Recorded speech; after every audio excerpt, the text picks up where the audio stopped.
today, like I said, we are talking about domestic violence, a very serious topic. And like I said, I was going to have my friend and soon-to-be colleague, you better come on, because if I go on and do this...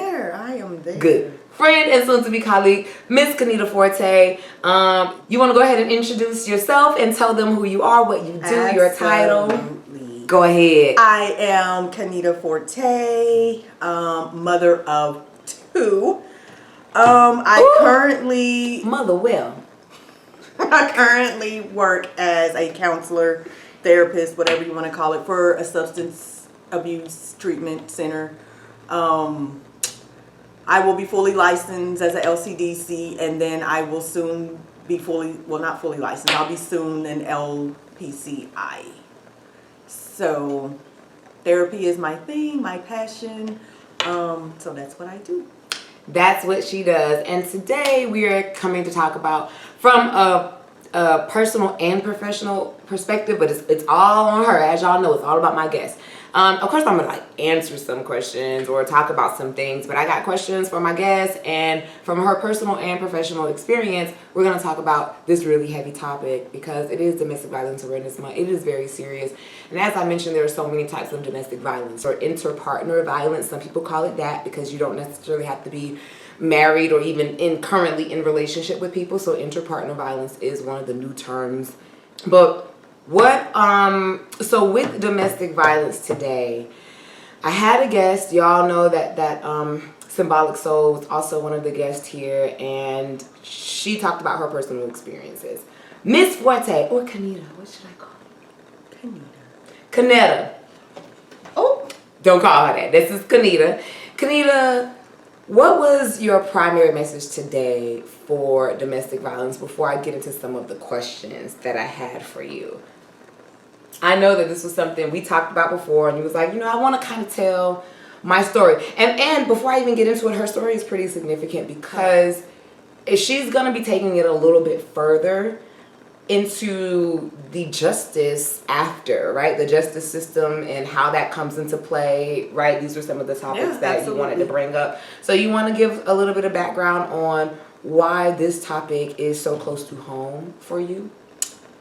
All right. First and foremost, I really do think that domestic violence gets overlooked because this, of course, is Domestic Violence Month, and you go on social media. I have not seen a lot. I haven't either.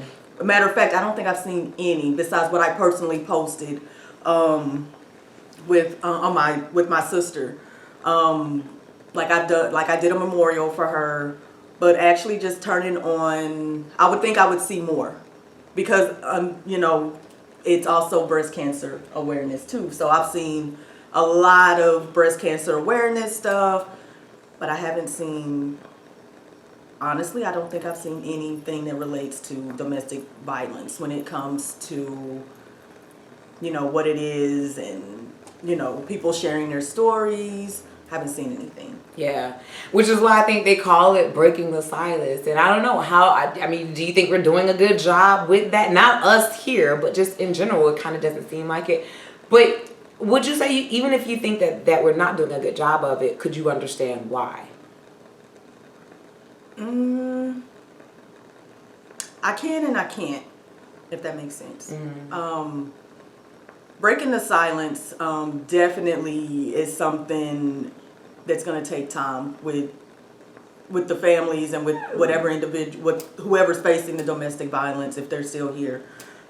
It's definitely going to take time, but I think we need more support to get people in their comfort zone to open up, because you have to be vulnerable. You have to be really vulnerable to share your story.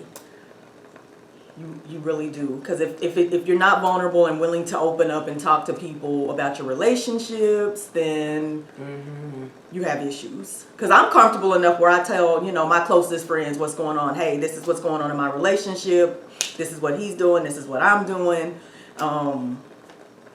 Just basically down to simple arguments. Like, girl, I got into it with him, or he didn't come home, or stuff like that. I'm very verbal and open because. To me, That's important. And the same thing, like if I go out of town, I always let people know where I'm going, so they'll know, like, if she doesn't make it here, then they know exactly where I was going and who to contact in that case. But a lot of people don't do that. They don't, and that's the silence part. Yeah, and a lot of them are kind of forced into not doing that, or even with some abusers, right? A lot of them will make sure that their spouse they try to limit access to that person's support. And if they are successful, then that makes it even more difficult because they want to take them out of an environment that's comfortable for them, take them away. They start to kind of shelter them from their friends, from their families. And it starts off slow. It starts off subtle. And so I think that's what a lot of people need to realize when they say, well, I don't know how I would be in a situation like that. It couldn't be me. People who are not in domestic violence situations, they say that. I know that I have said that before. I'm confident that it can't be me, but that's because of where I am currently in my life. But for a lot of people, getting into domestic violence situations, it starts off really subtle, right? Some people don't even know that they're on path to being in a domestic violence situation because, as we talked about before, some of the things that they do, it starts off by like small little ways that they control you, things that you're wearing, especially if you are going with your spouse, let's say out of state, they get a new job. Now they've taken you away from your family, your friends, your normal environment. You're in a strange place, a new place, and then little things start to happen. Some people don't experience the violence in their relationship until many years later. So they're already well vested. They're already so deep in love. They're already so intertwined. And it becomes this whole big old thing. And so it's a big web that you kind of have to untangle. And now there's shame, there's guilt, there's embarrassment. There's all these things that cause people to zip it. Right? Absolutely. So what was the story that you wanted to bring to the world? All right, so I'm gonna see if I can make it through this without crying, but we will see. Breaking the silence hit really hard with me. September 20th, 2019 was the day my sister's life was taken. And it was really, really unexpected. Her and her fiance at the time, there was no fussing, there was no fighting. I remember going to a bachelorette party. My cousins were getting married, and it was in Dallas, and Denton is where my sister lived, Denton, Texas. But I was dropping my daughter off. Well, I called my sister and asked her, if she could keep my daughter, and and me not even knowing any warning signs that there was any relationship problems, dropped her off, went out, picked her back up the next morning, drove back to San Antonio. No problem. There was no signs of fighting or fussing.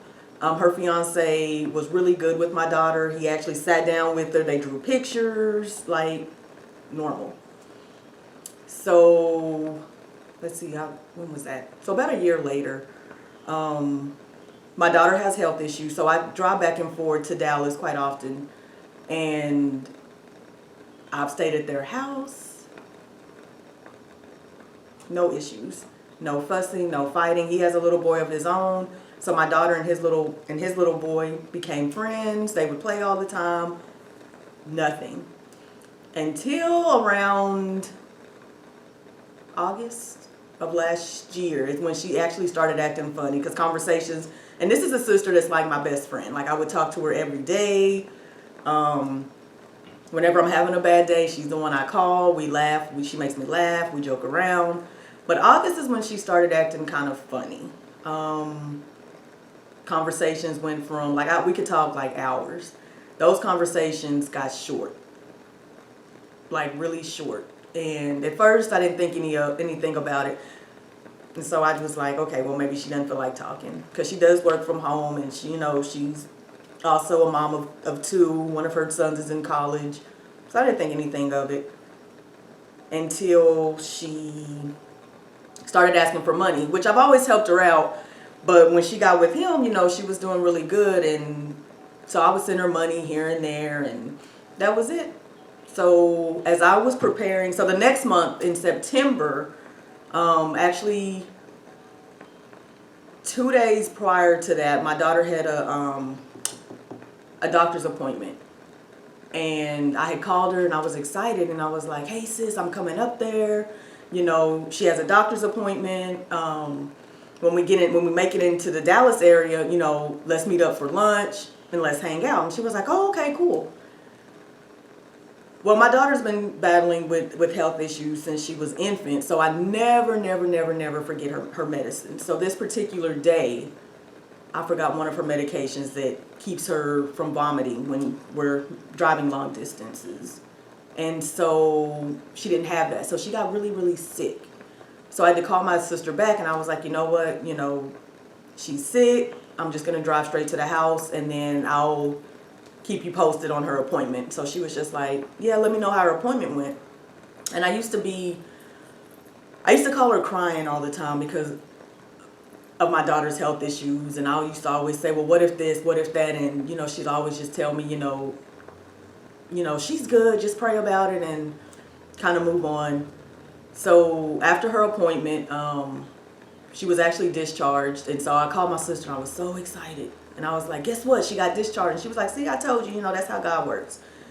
So on September 20th, which was a Friday, I was at one of my friend's house and I was actually studying for my LPC exam for my licensure. And in between studying, I was actually talking to my sister on social media, which is kind of weird because her time of death and the time we were talking were actually like at the same time. Right. So it's kind of weird. And I'm really spiritual, so I just thought it was, you know, an act of God. So I posted some stuff on Facebook and my sister responded back. And one of the things I posted to her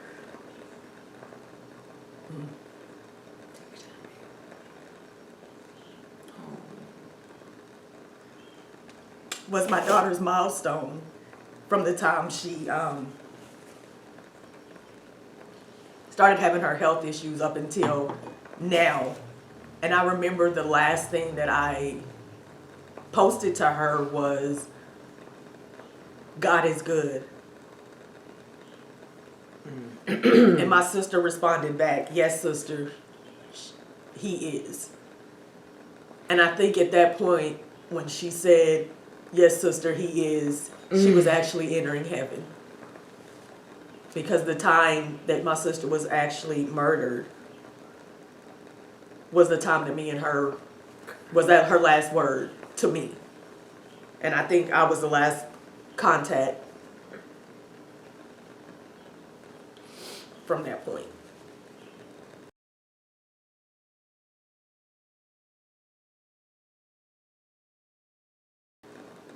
So when we say break the silence, I mean, when we say breaking the silence, I had no clue that she was having any issues in her relationship. She never called to say, hey, sister, I need help, or can I come visit you, or he's acting like this.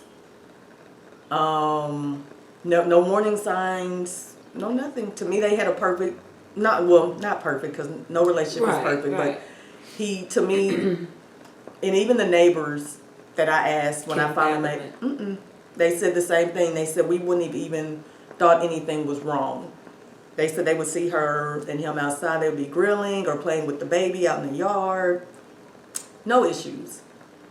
So it's that silence that can make or break you. It can either take a life or really scar a life. And that's kind of her situation, because nobody in the family knew that she was actually in trouble. And had we have known, of course, I'm maybe 6.5 hours away, you know, I would have been there. But so it's just kind of one of those things, like, what do you do with the unknown? Like, and again, how do we get people comfortable with saying it? Because here's what I'm thinking about when you say that. And I didn't get the pleasure of meeting your sister, but I know that y'all spoke every day. I know that you all were really close. I know that this is a wound, but I know that she knows how you felt about her. I know that she knows you would have been there, and probably any of your other family members too, right? I know that even if you all had fights like families do and, was not on good terms like families sometimes get, that y'all still would have showed up. So a good question that was posed to me that I want to pose to you is, why do you think the natural or the inherent need for safety gets shut down, right? If I need safety, why don't I call or go to the places that, girl, you got me emotional, that can provide and by the way, I should preface this with, we don't victim blame here. I'm not blaming victims, but we want to kind of be able to help those that are involved, which are the victims. Yes, the perpetrators need help themselves, but we want to really empower those that are struggling in this situation, that don't feel like they have an out, or don't feel like they have a voice, or feel like this is something to be ashamed of. And I have a couple of answers to this question, but I thought it was a good one, because naturally we do try to protect ourselves, like instinctively, we try to make sure that we are safe, right? That's kind of like the foundation is shelter and safety, and then we move on to, clothing and food and all of that stuff. So someone asked me, why do you think the natural or inherent need for safety gets shut down in those situations to where they stay or they don't? I'll just say stay, because that was how they posed it, but I think it could go further to where they don't even really tell someone that I am in danger. Yep, that's the silence part, because they don't talk. They don't. I think it's power on the other side. That person has power and control over you, and it's just not to say that that you're weak. But some things just can't be answered. Like I can't really answer that, because I know Kineta. In a situation like that, I know myself. No other human being's gonna have power over me. I know that for a fact, because I've been in certain situations, and I know how to play it out, and then I know how to make my move. I know who to call. And the people who I do call, they know who to call. Right. Like, there's, like, a handful of my girlfriends or close friends who actually have access to my mom and my dad. Mm-hmm. Like, those are two powerful tools. If you can get me to these other two individuals, then I'm straight. Like, all I need you to do is use a code word. All I need to do is say, like, Jess, cookies and milk. And she knows that's call my dad. Whether, like any little thing like that, like you have to have a way out. But a lot of people, they feed into that control and that want to be loved. Because I know that was my sister's issue. My sister dealt with self-esteem issues for a long time. She was heavier, plus size. She didn't think that nobody would love a big woman, but that's not true.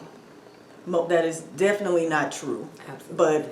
And I know she used to always say, all I want somebody is to love me and to love my kids. And that's all she wanted. And it's sad that her life had to been taken, and she had to die knowing that individual did not love her. And that's what breaks my heart, because there are so many people out there in this world that will love you for who you are, as you are, without right now having to throw some type of power, or you ain't gonna get nobody but me because you're this or you're that. Like, there is somebody out there who will love you just because you're you. But she had to die thinking that somebody loved her, and that's what hurts, and that's what angers me. And no individual should have to go through that, whether it was my sister or the next person who's in a domestic situation. Like, there is a way out. Like, utilize your resources. Tell somebody. And I think another thing with my sister was probably being embarrassed. Mm-hmm. Because more than one family member, was asking her, is this what you want? This is kind of sudden. And nobody wants to be in the line of, I told you so. Right. Nobody wants to feel like, damn it, I screwed up again. Yeah.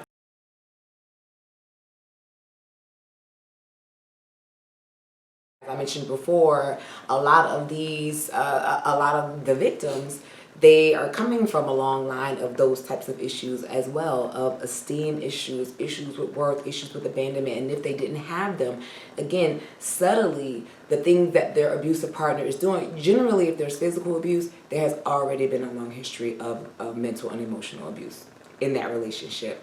It generally goes hand in hand. Now, often you can have emotional and mental abuse without the physical, and it's still, it's still just as bad. It's still encasing. They still isolate you often, if you're not already isolating yourself. And so that's what makes it a little bit easier for them to gain and have that power over you. And then on top of that, to answer that question, I felt like it was the need for survival. People are trying to live. People have kids a lot of the times in these environments. They know that they don't want to be burdens, right? Because their spouses make them feel like burdens. Even though their spouses don't want to leave them, they just want to abuse them, they still make them feel like burdens. And now if I got to call my sister or call my mom or call all these people, and yes, they'll help me, but then they got to take my kids, and I know that they'll do it, but I cannot be the burden that this person is already telling me I am.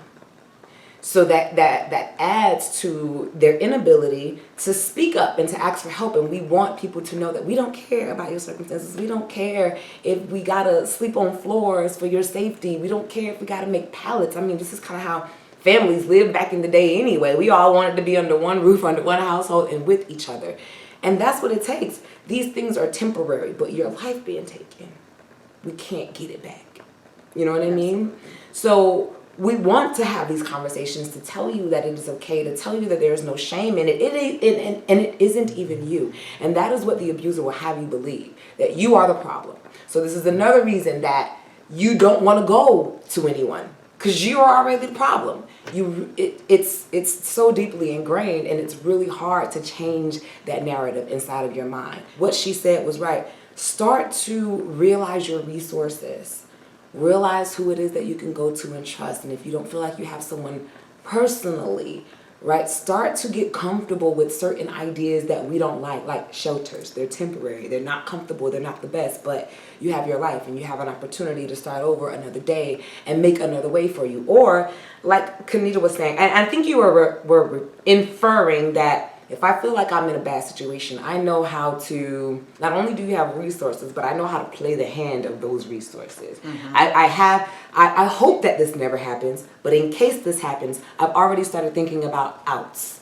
This is in healthy relationships too. People have to understand that you have no guarantee that your next day is going to look like today. So we should always be prepared. This is for people who are, just simple housewives and their spouse brings home the money. You might not be in an abusive relationship, but if you're not making no plans, if you're not properly budgeting, and if you're not doing things for yourself, you don't know what your day is going to look like tomorrow, right? So we always want to look ahead, prepare, hope for the best, prepare for the worst. And so that's kind of what we want to do, is kind of arm you with some of the resources and also some of the things that you look out for. I don't know, with your sister, y'all didn't really know that this was going on. So you all looked at the spouse, at her husband at the time, and you didn't see any warning signs. Mm-mm. Right? There was nothing that you all could look for that said she might be in trouble, right? Right. Generally, do you think that there are some warning signs that people can look for? In general, I would say yes. For one, like I said, and some warning signs are so small that you don't even think, oh, well, maybe that's an issue. Like asking for money. Mm-hmm. Could definitely be one. Especially when that person hadn't asked for anything in over a year. Because, I used to help her take care of my nephews. And so if she needed help with the bill every now and then, because at that time she was a single mom. But when she got with him, she was doing it. Like, they were doing it, I guess. And I didn't hear from her. Well, I heard from her, but not her asking for, money until, a month before, her life was taken. And then it's just like, okay. Well, I didn't think nothing of it. And I was like, okay, she went this long, and it wasn't, a lot. So, I sent it to her, and, that was it. And then going from having one or two, at least an hour conversations to literally 7 minutes. Whoa. So that was a sign big that he probably was in the room. Yeah, because we would talk, I would sit out on my patio and pretty much shoot the shit with her all the time, laughing and just talking about from my mom to from our other siblings, our kids. She's always asking, how my daughter's doing, and I would go over her day, long conversations to 7 or 8 minutes. All right, girl, I'll call you back. Stuff like that. And now I'm playing it in my head. I'm like, damn, those were the times that he obviously was in the room. And, and I beat myself up because I blame myself sometimes because I'm like, I should have asked more questions. Girl, why you got to get off this phone? Because I do that with you, Jess. Sometimes I'm girl, where you going? Why you getting off this phone? Why couldn't I do that with her? But I didn't. And I'm thinking maybe I should have, is there something I should have asked or, went into more detail to get to trigger her to open up more. And I didn't. And then I also beat myself up because the day my daughter was sick, and to this day, this is what I struggle with, because the day my daughter got sick, I just called her and was like, hey, we're not going to make it, she's not feeling well, so we're just going to go to the house so she can get some rest. And my sister was real understanding. She was like, girl, that's okay, just keep me up posted, on her appointment. And now I look back at that and I'm like, damn, I could have, what if I would have made it there? Maybe she would have told me, sister, I'm getting in this car with you. Because something ain't right, I'll just, let's just come get me, let's go, and I'll explain to you on the way to wherever you're going. And that's what I struggle with to this day. What if I would have went to her house? And I struggle with that because I'm just damn, it's the unknown. I wouldn't have known if she would have been Kineta, I'm not going back to that house. And then I would have been oh, that's what's up. But since I never made it there, and now she's no longer here, it eats me up because I'm just Kineta, what if you would have made it there? Would anything have changed? And I'm really spiritual, so I pray. I pray really hard. And, I kind of ask God to place something this is eating me up. Place something on my spirit. And what was placed on my spirit was it wasn't the right time for me to be there. My baby got sick for a reason. You forgot the meds. And that was kind of I never forget her medications. And then you mean to tell me my daughter's been dealing with this health issue since she was, I think, 6 to 9 months. Since she was an infant, and you mean to tell me after all those years, today is the day I forget to give her a medication. To me, that was an act of God. It was it's not meant for you to be here. Because her life couldn't have been saved, but it could have been 3 lives lost. Mine, my sister's, and my daughter's. So, so that now I have a whole different perspective of what happened. Or I try not to place so much on me as far as, the shoulda, coulda, wouldas. What if I would have made it there? Would she have said this? Versus it was in God's plan to throw a curveball, to detour us away, for us to take a detour and not go to her house. So it wasn't meant for me and my daughter to be at my sister's house. Because if it's in God's plans, then it's in his plans, and I wasn't going to be able to save her.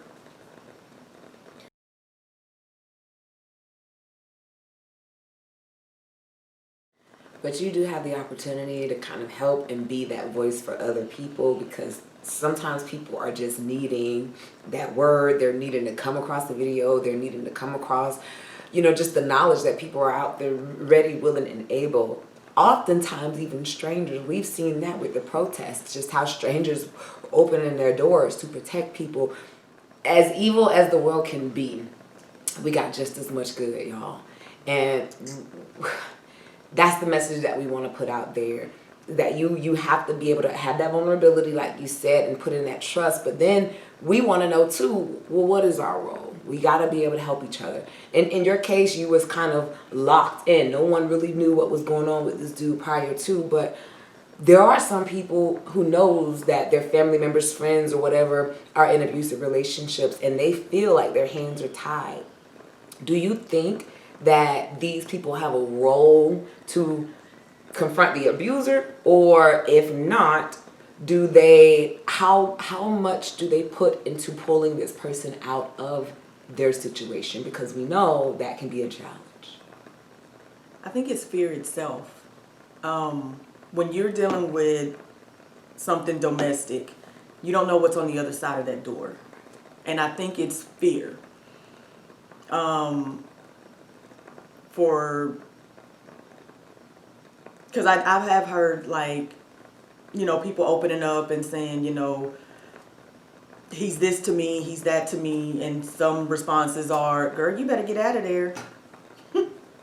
Okay. And I think it's the fear of not wanting to be involved, because he knows where I live too. Like, and if he knows that I know, their business, who's to say that he don't come and retaliate over on this side? So I think it's that fear. So sometimes it's best to know what situation you're in and to play it cool. Like, you don't want to draw attention to that certain situation. Mm-hmm. That's why you develop code words with your girlfriends or your friends, your family members, if it's that serious. You don't make like haste moves, like you wouldn't jump up and move while he's like standing in the living room, because chances are you won't get out of that situation.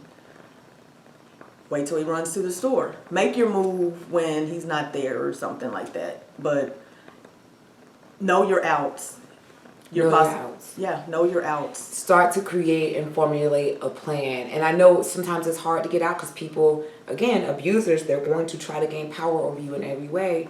So many people, a lot of the people that are in abusive relationships generally are in tight financial situations. Right. Without this person, I can't make it. Without this person in the same household, I can't keep the rent. If I break this lease, I can't go get another place. This is what I'm dealing with one of my clients currently. We're struggling with the fact that I feel trapped, right? Because as much as I feel like I want to leave, one, I got these kids with this person. Two, it's like my family is hours away. Three, if I stay here, I can't go get another place. I'm trapped in this lease. I can't afford to break this lease, and I can't afford to have him leave, because then I'm still gonna end up breaking the lease and having an eviction or whatever that is on my credit, and I can't go anywhere else. So we feel like we're kind of trapped, but we still have to consider being a little bit more uncomfortable if that discomfort still is going to provide us safety. Meaning, worst case scenarios, again, there's shelters out there, and people shun this, and I get it. I wouldn't want to do it either. But when it's down to my life versus this, I'm going there. I'm so bougie. I can barely. I was at someone's house not too long ago, and I was like, I gotta get out of here. I had a free place to stay and still spend money on a hotel because I was like, I can't take a shower up in here. So I get that you want comfort. I get that you want to feel like, me and my kids are good. But at the end of the day, if I was running for my life, I would have stayed there, and even in worse conditions. We have to know what we got to give up in order to get somewhere else, because that place is temporary. And when she's talking about having an out, one thing that you all need to remember is you got to plan for it in advance. Have a to-go bag already ready. If you know that you are in an abusive situation and you don't know when that moment is that might come up where you need to run, prepare now. It might be a year from now, but put some stuff in a bag, in a secret place, in a closet, things like cash. You don't want anything that you can be tracked with, so start saving your cash. If you currently are not in situation or in that type of situation where you have limited funds, then start to what's the word I'm looking for? Stash money, right? You get some in a little bit of places, and it doesn't matter how much, but just start to stash away a little bit, stash away the cash that you have, stash away clothes for you and your children, birth certificates, things of this nature that you may need, important documents, in a bag that's hidden somewhere that you can just grab and go for you and all the kids if you have kids and things of that nature. You don't know when that moment is going to come, but you just want to be able to grab one thing and go. Right? That's one way that we can prepare that out. And it's ironic because on the way here, I have a 5-year-old, and on the way here, I'm having all these thoughts in my head, like, what am I going to say? What are the important parts that I want to speak on regarding domestic violence? And then out the blue, my 5-year-old, she was like, Mommy, she was like, today we, all week they've been going over fire safety. And something she said kind of tied in to domestic violence. She said, Mommy, during the drill, the teachers were telling us, leave your backpacks and just bring yourself. And this is coming from a 5-year-old. And she goes, because Mommy, she said, can I buy a new backpack? Yes. Can I buy a new? No. Can I buy a new pencil? Yes. Can I buy a new? No. So that's kind of like, in this situation, you can buy new furniture, you can buy a new house, you can get a new apartment, you can buy cups, dishes, tables, all of that is materialistic. They can even be gifted to you oftentimes in your situation. Replaced. Absolutely. Yes. But can that life be replaced or be bought? No, it can't. And another important thing that's very, very important, just like with my husband, we have mutual friends. And sometimes it's not safe to disclose stuff to mutual friends because that mutual friend can go and tell your husband or your boyfriend, what's wrong with you and Sadie? Like, she told me XYZ. But she's not thinking that Sadie, like when she's confiding in Sadie, she's not thinking Sadie was going to go and try to fix the problem and go to the husband or the boyfriend to try to figure out what's going on. Like, Sadie told me that you told her to quit her job. What's going on, Tom? So now Tom is pissed. Yeah. Because now you done ran your mouth to Sadie. And so when Tom comes home, we have issues. We have a problem. And guess what? Sadie ain't no longer going to be your friend. You and Sadie going to start to fall off. So slowly but surely, because that's somebody Tom that no longer wants you to hang around, to be talking to.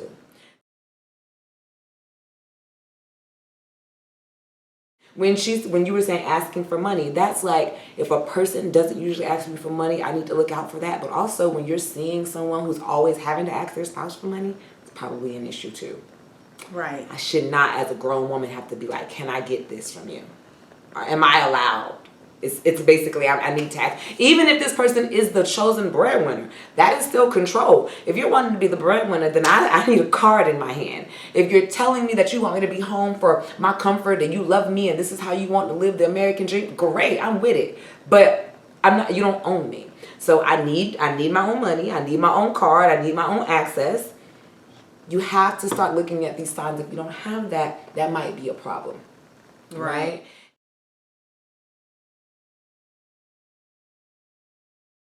I agree. I don't think that we should confront abusers or people who we possibly think are abusers because they could then go home, be in such a fury that there's that life again. That life is in jeopardy. But we do want to leave those subtle notes for that person that we know is there. We do want to continuously find ways to let them know secretly that we're there for them, right? Even if I got to send you a cold word text, whatever you say, if this person is going through that person's phone, if the abuser is going through that person's phone, they wouldn't be any of the wiser. But I know if I'm the victim that you're checking for me. I know that you're still thinking about me. You're leaving, me subtle little cues that I can pick up. You might, there's things that you have to tailor to your situation because everyone's situation is different. But we do want to say, hey, we don't want to ignore it. Let me just put it like that. We don't want to ignore it. We don't have to take it to the abuser because that was one of the questions. Well, do we have a responsibility to kind of intervene? We can't jump in there like that. We have to think on the safe side of this. Because you can end up hurting yourself, the person you love by trying to fix their relationship. Because some relationships just can't be fixed. It just needs to be, you need an out. And that goes like breaking the silence. Breaking the silence can mean so many things. Sometimes it depends on the situation, it might be better to be silent. But if you're going to be silent and handle this on your own, then you should be making moves. Like you should be calling, your resources and seeing where your kids are going to stay. Like start making your moves. So when that day comes, you're out. And part of that is dealing with the shame and dealing with the embarrassment. Really kind of getting into yourself and saying, this is not a me issue. Right? This has nothing to do with me. I happen to get into this relationship with this person who started off as lovingly. We understand that you didn't jump into this relationship with this person who was beating on you from day one. It doesn't happen that way. We all kind of understand that. Right? We know that generally, more often than not, this was gradual. And this had nothing to do with you and how strong or weak you are, because it has nothing to do with that. The strongest of people can be in those situations. So I understand different circumstances will keep you locked in. So it's not on you to blame, but we have to start saying, I'm not owning this. I'm not owning the actions of this other person. I'm going to start using these resources, and I have to be vulnerable and say, this person that is in my life right now is not treating me right. All I want to do is leave, and I am asking for your help. And all I need from you is maybe a weekend to keep my kids, or a weekend for all of us to stay. Whatever the case it may be, it will surprise you how many people will open your doors for your safety. Promise you, sometimes even people who don't really too much care for you. I've been in situations like that too, where it's like, I don't really care for this person, but this is a situation in which I cannot turn my back on this person. I'm gonna let you win. I promise you. I don't have that much hostility for anybody in my life. Well, except for one person, but that's another story. However, in most cases, I'm gonna let you in, okay? So learn to deal with that shame. It's not on you, it's not yours. That person should be ashamed. And so, and the other difficult part about domestic violence is a lot of them go to police. So we have to talk about that justice piece, and we want to get that in too, because in your case, your sister didn't, but there's been issues after that with the justice, how they're failing, right? And they fail during these domestic violence situations as well. And we cannot just keep covering that up too. People are trying to get help. We know that you all are trying to get help. Where do you think the justice system is failing them? Oh my gosh. So that is like a really, really hot topic. And it burns me up every time I think about it. I can't even say that it's what happened on my sister's, with the judicial system, on my sister's case. I can't even say that it was race related. Right. In the beginning, I would think, oh, this is some racist shit. Yeah. But seeming that he's African American, my sister's African American, it's just like it's sexism in this case. You really can't play the race game on that. You just can't. I mean, had my sister's fiance been white, then I could be like, damn, that was some obvious race shit. Like, but them being both black. So let me tell you how it played out. So September 20th, my sister's murdered. As much as she can say, to keep that in mind. So if it seems like you're missing stuff, it's kind of have to be that way. But go ahead. September 20th, my sister's life was taken. Long story short, he was out Sunday. What was the day? It was a Friday? Yes. So roughly 2 days later, he's out, and he is out walking the streets to this day. To this day, and this has been over a year. Yes, we just hit the year mark. September 20th of this year is a year that he's still walking freely out on the streets. As if you didn't take a whole life of somebody who has children. You've taken a lot of lives, actually. One that's not physically here, but the rest of those lives. Right. And not only is he out, he got out on a $50,000 bond. $5,000 for So murder. you know how much for murder. For murder. So he only needed what, 5,000 to walk free? Yeah. 10%? 5,000? The family's like, how does that happen? We've asked, the DA, we've asked And what do they say? the detectives. Nobody can answer. So it's something that just fell through the cracks. How does that happen? How do you take a life? No. Back that up. How do you take a life and pretty much get off? Not to say that he's getting off, but and you take a life and you walk away 2 days later. Yeah. People have been held overnight or weekends for much less. Much less. Again, this is another difficulty that people have with getting out of domestic violence situations, so we cannot be quick to judge. Because some of them are trying to get help. Some of them have several reports. Right. And they blame them because, well, why aren't you leaving? But we just talked about a lot of reasons why. So we don't have to go there anymore. But the justice system also has a lot of work to do. Right. So, do I believe the justice system failed us? Absolutely. We have no answers. We are left in the dark. And the only thing that we got was an apology. And that's it. Wow. No other explanation besides we don't know. Is there a court date set that you can? We have not had a court date set. I know December 18th is the day that we're supposed to get a court date. So we don't have an official trial date as of now. So we know that it's messed up. We know that people are not getting help. We know that the courts are inundated for financial reasons, economic reasons. That's what they believe in. Profits over people.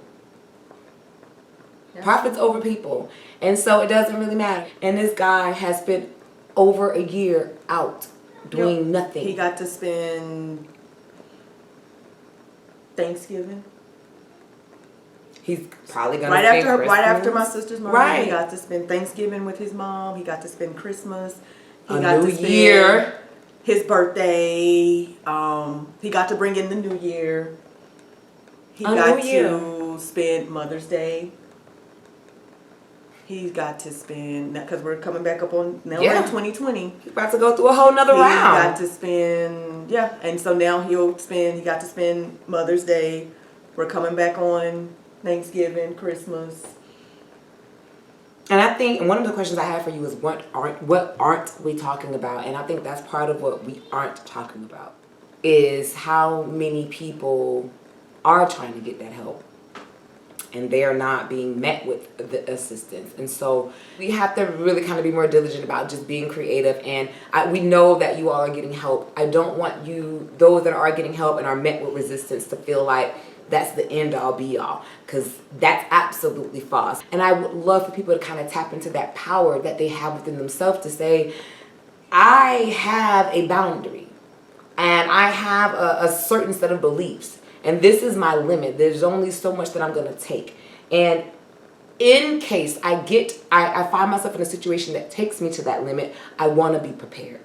But for anyone that is in it or find themselves in something that seems like it's going down that route, by all means, start making plans. Start looking at resources. Call 211. See what's in your area. If there's not many things in your area, then hey, I might need to start stashing money, like I said. I might need to start looking for different types of employment. I might need to start joining support groups so that I can start finding more people like me or who've been in my shoes before or who can give me advice, because the more people you know, the more opportunities that opens up for you. And like she said, talk to people. For me, that's a challenge. So I'm not sitting up here telling you things that I think are easy. Not by a long shot. For me, that would be a challenge. I'm not that talkative when it comes to like, this is wrong. Usually I like to try to figure stuff out and then talk to people about it. Like, this is what I was going through and this is how I got myself out of it. But there are times when I don't have the answers and I've had to concede. I've had to knock on people's doors crying like, I don't know what to do.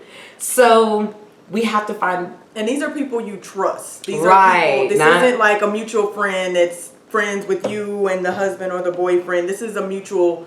This is a friend that you trust, and that person, you know, is dedicated to you, and she's not going to be run back and go tell like your husband, oh, your wife came to me, or with anybody, XYZ. you know. So this is somebody you genuinely know for a fact. And now she can know your husband or your boyfriend or but their loyalty is to you.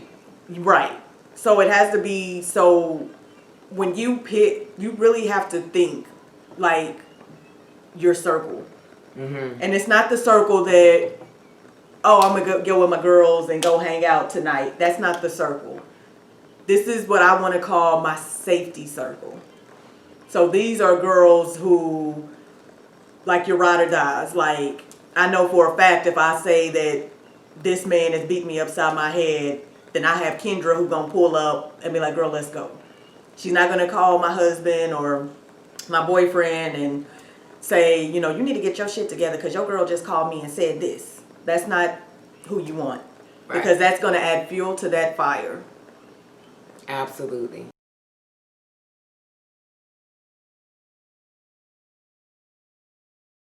Don't let those few negative instances keep you from saving your life. Save your life. So, of course, like I said, the resources are linked. They're in the description box. I'm putting the hotlines on there for you that you can look to. But is there any other message you want to make sure that they are like getting from you and from your story today? The only message that I want to put out is know your worth. Know your worth. Know that you are just as important as the next person. Know that you are just as beautiful, just as courageous, just as strong as anybody else. And know that, like my daughter said, you can buy material things, but there's only one you, and you can't be bought again. Like once your life is gone, once you leave this earth, I can't go to the store and buy a new you. I can't go. Ain't no pop-up shop for you. To my favorite boutique and go buy another sister. So just know your worth. And so you are irreplaceable. You are of value. You are being heard even in a sexist society where a lot of the times we go to cops who's male dominated and they're like, all right, we'll file a report. We get it. They turned away. Keep filing those reports though. Keep doing that. Keep making your plans. If you can't get that to go bag, remember, take yourself. That's a lesson from a 5-year-old. But if you don't have any other option and you just got to get yourself and go, trust me, there's places out there that's giving away free clothes, free food all the time. We are going to possibly have to make some sacrifices. But part of knowing what you want is knowing what you must give up to get it. And sometimes what you got to give up is temporary.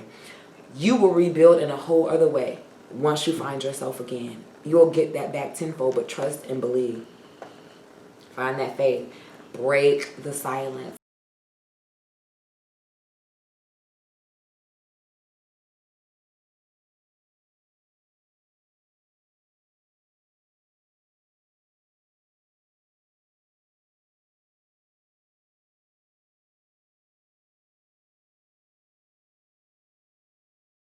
Like I said, resources is going to be in the description box for how you can find free or low cost resources for you. But look into something and start to create a plan and find at least one. You only need one person that you can trust, one person that you can turn to. That's it. Thank you, Kineta, for coming on to the Just Be Safa, such a fucking artist podcast. I'll be having some heavy stuff on here. We're gonna come back and talk about like. What did we say? Well, I think we were going to touch on relationships. Oh, yeah, the trifling men who don't want to hold doors. We were going to touch on some, I'm going to call it, we're gonna call it men etiquette. Men etiquette. That's what we want, what we think men should be providing, not financial or anything like that, just Regular, Good-ass regular schmegular stuff. mannerisms. Mannerisms, emotions. How about that? Because I got a client now that's like, my man don't know how to express Right emotions. down to taking you to a fine restaurant and knowing how to act. Oh my God, and knowing how to act. Not Sam or Lot, okay? Can we?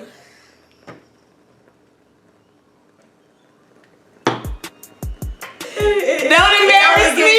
It only gets better. It only gets better.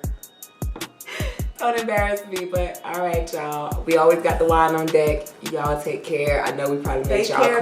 Guys. I was over here crying, but it's tough, and I am sorry. You already know my condolences have been out to you, and this is tough. But y'all, we want to save as many as we can. So we love y'all. Thank y'all. We out. Bye, guys. Hey, now they know about who I am, huh? I'm just riding down Mary McLeod, blowing on this Mary McLeod. Get it right, if they hatin', get a life.